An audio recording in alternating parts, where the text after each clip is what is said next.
जोहार।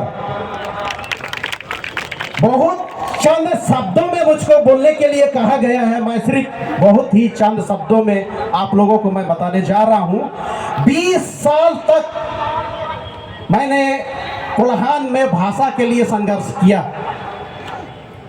इस दौरान 2008 को हो भाषा को 8वीं अनुसूची में शामिल कराने के लिए शायद पहली बार कोल्हान की धरती में रेल चक्का जाम हुआ। उसके बाद तमाम विधायकों के साथ, तत्कालीन जितने जो विधायक थे सबके साथ, सबके यहाँ जाकर के जो 9 जनजातीय एवं क्षेत्रीय भाषा द्वितीय राजभाषा घोषित हुआ, वो हमारे आंदोलन का नतीजा था। दूसरा, यहां बहुत लोगों को याद होगा 1 जनवरी 2017 का वो घटना। झारखंड के तत्कालीन मुख्यमंत्री एक बहुत बड़ा राजनीतिक षड्यंत्र बोलिए या और कुछ, और सीएनटी एक्ट, एसपीटी एक्ट पे संशोधन करने जा रहे थे। तब हम लोगों ने 1 जनवरी 2017 को खरसवा शहीद स्थल पे उसको आने से रोकने के लिए काला झंडा दिखाने का हम लोगों ने आयोजन किया था,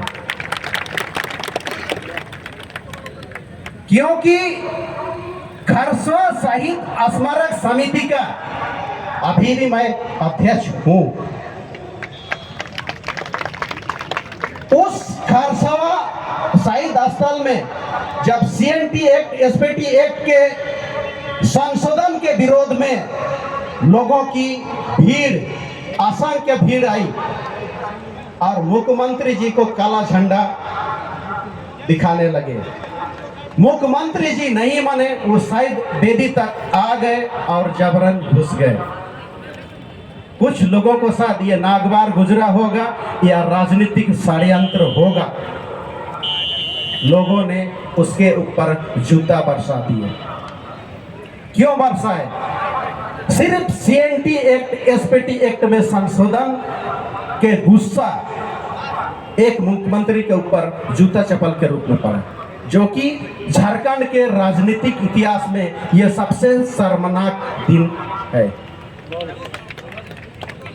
लेकिन उस जूता चप्पल के कांड के बदौलत सीएनटी एक्ट, एसपीटी एक्ट में दोबारा संशोधन का किसी मुख्यमंत्री ने हिम्मत नहीं किया। आज इस मंच पे मेरा जो जेबी केसेस यानी कि झारखंड भाषा खातियानी संघर्ष समिति में जुड़ने का सबसे बड़ा मकसद यही है कि भाषा का जो 20-22 साल तक एक झारखंडी भाषा को मान्यता देने के लिए, एक पहचान देने के लिए एक संघर्ष जो किए, उस संघर्ष में बाकी किसी ने साथ नहीं दिया। उस जूता चप्पल कांड में जो हुआ, क्योंकि वहां का आयोजन समिति के अध्यक्ष मैं होने के नाते उस जूता चप्पल कांड का सारा दोष मेरे ऊपर डाला गया। 11 धाराएं लगाई गई है और 7 साल तक उसके लिए हमको कोर्ट कचहरी का चक्कर कटना पड़ा। तब इस 1 जनवरी से पहले मैंने एक चीज बोला था कि अगर ये सरकार भी इस जूता चप्पल कांड का केस जो हमारे ऊपर बेबुनियादी तरीके से लगाया गया, क्योंकि हम वहां आयोजन समिति थे, हमारा कर्तव्य था कि जो भी वहां श्रद्धांजलि देने आएंगे उसको मान सम्मान पूर्वक श्रद्धांजलि देने का। पिछले बार वही दोबारा वहां कुछ लोग इस जेबी केसेस के सुप्रीमो टाइगर जयराम कुमार महतो जी का विरोध कर रहे थे कि नहीं, जयराम महतो जी का हम लोग इस शहीद स्थल पे प्रवेश करने नहीं देंगे। श्रद्धांजलि देने नहीं देंगे, तब उन विरोधियों को मैं नहीं बोला कि ये शहीद स्थल है। शहीदों को श्रद्धांजलि देने का अधिकार झारखंड के पूरा दुनिया के हर लोगों को है। आप किसी को रोक नहीं सकते हो। तब आज जो इस जेबी केसेस के महासचिव, केंद्रीय महासचिव सृजन हाइब्रू, उसको मैंने भेजा कि टाइगर जयराम महतो का विरोध होने वाला है, आप जाओ उसको एस्कॉर्ट करो और श्रद्धांजलि शांतिपूर्वक दिलाओ। तब सृजन हाइब्रू आगे आया और टाइगर जयराम महतो का पूरा कबीला को ले जा करके श्रद्धांजलि शांतिपूर्वक दिलाया।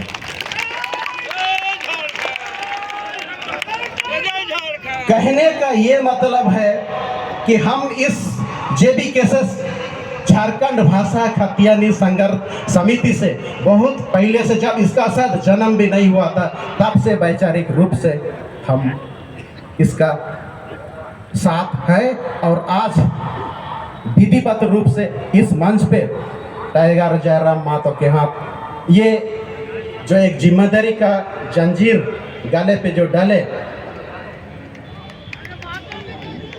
इस जिम्मेदारी को आगे बाखूबी निभाने के लिए तैयार हैं। साथ में एक चीज और जोड़ना चाहेंगे, संक्षेप में बोलते बोलते बहुत सारा चीजें छूट जाती है। 1 जुलाई से लेकर 14 अगस्त 2023 तक कोल्हान की धरती में हो भाषा को 8वीं अनुसूची में शामिल कराने के लिए 15 दिवसीय लगभग 500 किलोमीटर हम लोगों ने पैदल यात्रा किया था। शायद ये पैदल यात्रा का सबसे लंबा ये रूट था। लेकिन कोल्हान के तत्कालीन जो या वर्तमान जो सांसद महोदय है, एक दिन भी समर्थन देने नहीं आई। वहां के जो सिटिंग एमएलए, उन लोगों भी हौसला अफजाई करने के लिए एक दिन भी इस पदयात्रा को साथ देने नहीं आया। ये सबसे बड़ी दुखद घटना है हो भाषा के लिए। 2012 में हम लोग दिल्ली गए थे हो भाषा को 8वीं अनुसूची में शामिल कराने के लिए। उस समय तत्कालीन मुख्यमंत्री माधव कोड़ा जी थे। माधव कोड़ा जी ने हो भाषा को 8वीं अनुसूची में शामिल कराने के लिए कुछ काम नहीं किया। उल्टा वहां पर धर्मेंद्र प्रधान जी, आज जो केंद्रीय पेट्रोलियम मंत्री हैं, उसने हमारे लिए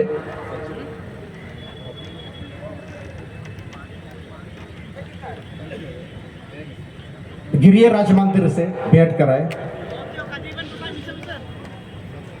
कहने का मतलब बहुत संक्षेप में जब बोलने को कहा गया है, 2018 में फिर हम लोग दिल्ली धरना को गए। फिर इस बार 21 अगस्त 2023 को धरना पे गए। गीता कोड़ा जी जो संसद है सिंहभूम से, हमारे साथ सड़क पे जरूर धरने पे बैठी, लेकिन नियम क्या था, उनका अधिकार क्या था, वो हमें सरकार के पास लेके जाते। जब 2003 में संथाली भाषा को सलगान मुर्मू जी विपक्ष में होते हुए झारखंड सरकार से शामिल करा सकते थे, तो ठीक उसी तरह गीता कोड़ा जी भी आज वो विपक्ष में है, विपक्ष में होते हुए हो भाषा को 8वीं अनुसूची में वो शामिल करा सकते थे, लेकिन नहीं किया। इसलिए हम पूरा सामाजिक संगठन के लोग, कोल्हान में मुंडामन की शासन व्यवस्था अभी भी है, सारे मुंडामनकियों के साथ मिलकर के एक ही निर्णय हुआ, क्यों ना जब हम लोग 20-22 साल से भाषा को 8वीं अनुसूची में शामिल कराने के लिए संघर्षरत हैं।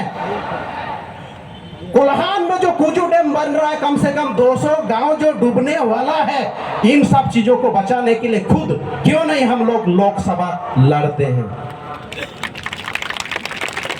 आज इस सोच के साथ जेबी केसेस में आए हैं कि यदि ये भाषा और खतियान बोलने से हासा, या तो जमीन, जो जल जंगल जमीन जो हमारा बोलने वाले लोग, जो हमारा बोलेगा भाई वो तो बेचेगा ही। शायद इस सब को रोकने के लिए भी मुझे एक जो संगठन की जरूरत थी वो जेडी केसेस के रूप में मिला। बस समय कम है, आप लोग यहाँ टाइगर जयराम मातो जी को सुनने आए हैं, आप लोग उनका बेसब्री से इंतजार कर ले, इसीलिए इन शब्दों के साथ मैं अपना वक्तव्य को और आप सबों को धन्यवाद देते हुए समाप्त करना चाहूँगा। आप सबों को धन्यवाद।